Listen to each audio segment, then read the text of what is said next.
जादू के 3 बैग। रिमी बहुत ही मेहनती लड़की थी। वो जब छोटी सी बच्ची थी तब उसके पापा का देहांत हो गया था।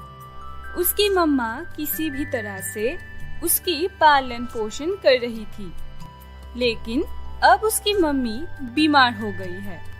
उसकी माँ लगभग हमेशा ही बीमार रहती थी। रिमी का उम्र जब 10 साल था तब उसके घर में खाने का सामान नहीं होता था। उसकी मम्मी की बीमारी की वजह से वह खुद ही काम की खोज में यहाँ वहाँ भटकने लगी थी, लेकिन कोई उसको काम नहीं दे रहा था, इसीलिए वह भिक्षा करने लग गई। पहले कुछ दिन लोगों ने उसके ऊपर तरस खा के उसको पैसे दे रहा था, लेकिन अब उसको कोई भी पैसे नहीं देते। खुदा के नाम पे मुझे कुछ खाने को दीजिए, मुझे बहुत तेज भूख लगी है।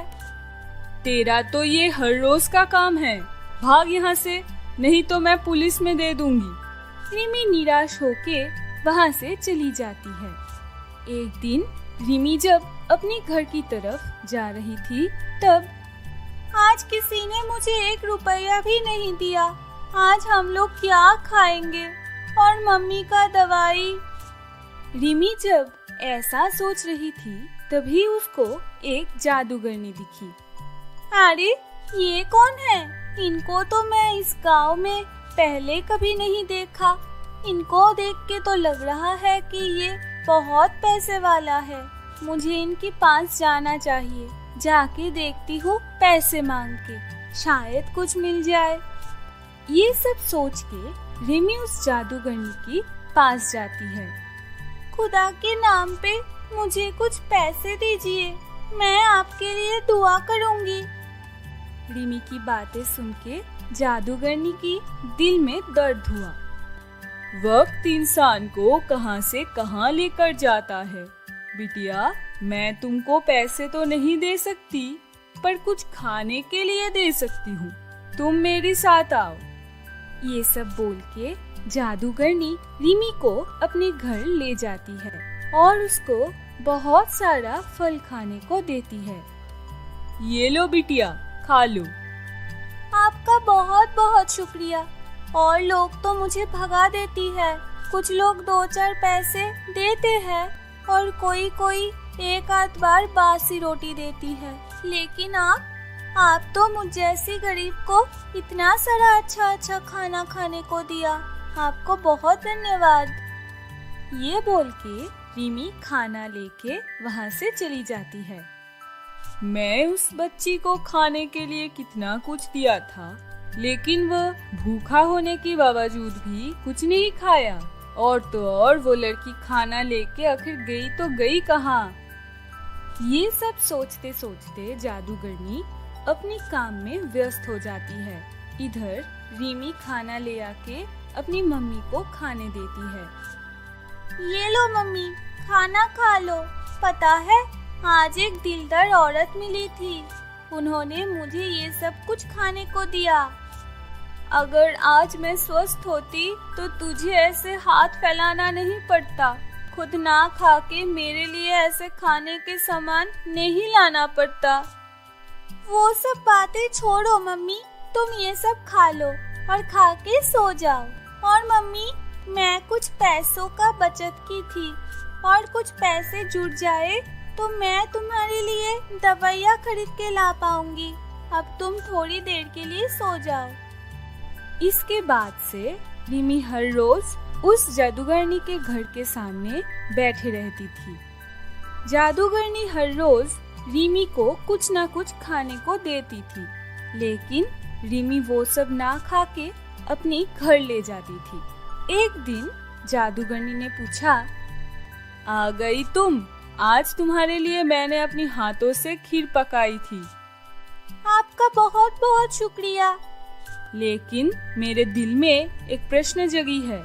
मैं तुमको हर रोज अपनी हाथों से स्वादिष्ट भोजन बना के देती हूँ, लेकिन तुम कुछ भी नहीं खाते हो और वो सब कुछ लेके कहीं चली जाती हो। भला ऐसा क्यों? मेरी मम्मी बहुत ही ज्यादा बीमार है ये सब अगर मैं अकेली ही खा लूं तो मेरी मम्मी का क्या होगा? इसीलिए आप मुझे जो भी खाने को देते हो मैं वो सारे घर ले जाती हूँ। आपका खाना बहुत ही स्वादिष्ट और पौष्टिक होता है, लेकिन दवाइयाँ ना खाने की वजह से मेरी माँ हर दिन और भी बीमार हो जा रही है। तुम इतने कम उम्र में अपनी माँ का इतना ख्याल रखती हो? वाह, बहुत खूब। ये लो, ये खीर ले जाके अपनी मम्मी को दे दो। मैं तुम्हारे मम्मी के लिए दुआ करूंगी। रीमी खीर लेके घर चली जाती है। इधर जादूगरनी रीमी की माँ के बारे में बहुत सोचता है। उसके बाद वह अपनी जादू की छड़ी से रीमी की मम्मी को देखती है। अरे, उसकी माँ तो सच में बीमार है। पता नहीं क्यों खुदा ऐसा गरीब दुखियों को बीमारी देता है। उन लोगों के लिए मुझे कुछ ना कुछ तो करना ही पड़ेगा। उसके बाद जादूगरनी रीमी के लिए 3 जादू के बैग बनाती है और जब रीमी उनके पास आती है तो उन्होंने ये 3 बैग रीमी को दे देती है। रीमी कहती है कि नहीं नहीं, मैं ये जादू की बैग लेके क्या करूँगी? मैं ऐसे ही ठीक हूँ। जादूगरनी रीमी की बातें सुन के हंस के कहती है, मैं एक जादूगरनी हूँ और ये सब बैग मैं अपनी जादू की शक्ति से बनाई थी। ये सुन के रीमी हैरान रह जाती है। क्या सच सच में जादू होती है और अब सच्ची में जादूगरनी हो? हाँ रीमी, सच में मैं सच में एक जादूगरनी हूँ और जादू भी होती है। अब तुम ये तीनों बैग लेके अपनी घर चली जाओ। ये सब बैग तुम्हारे बहुत काम आएंगे। लेकिन ये सब बैग लेके मैं क्या करूँगी? क्या काम इन सब का? पहले बैग से तुम्हें भिन्न भिन्न प्रकार के खाना मिलेगा।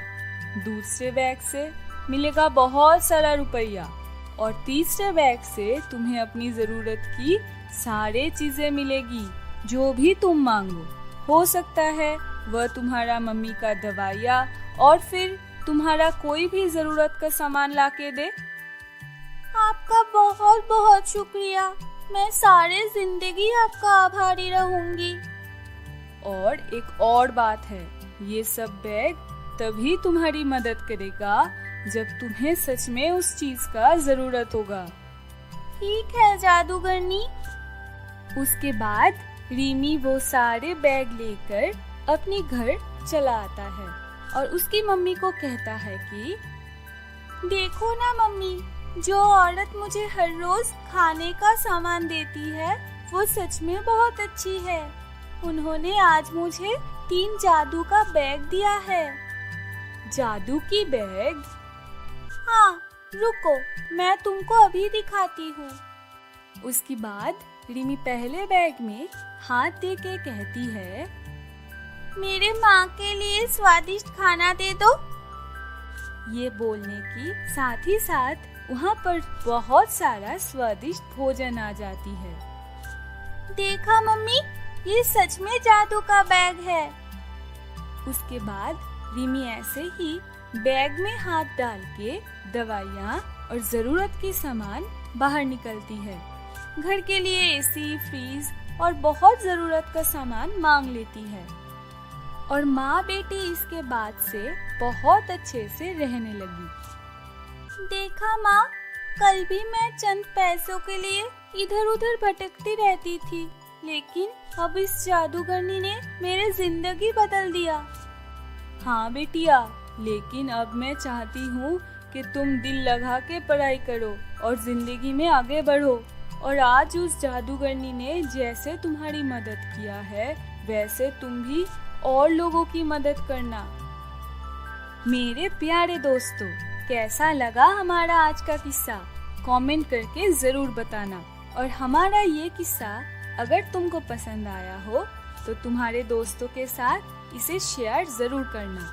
और अगर इस चैनल को सब्सक्राइब नहीं किया हो तो जल्दी से लाल रंग की बटन को दबा दो। फिर मिलेंगे कोई नया किस्सा के साथ। तब तक अलविदा।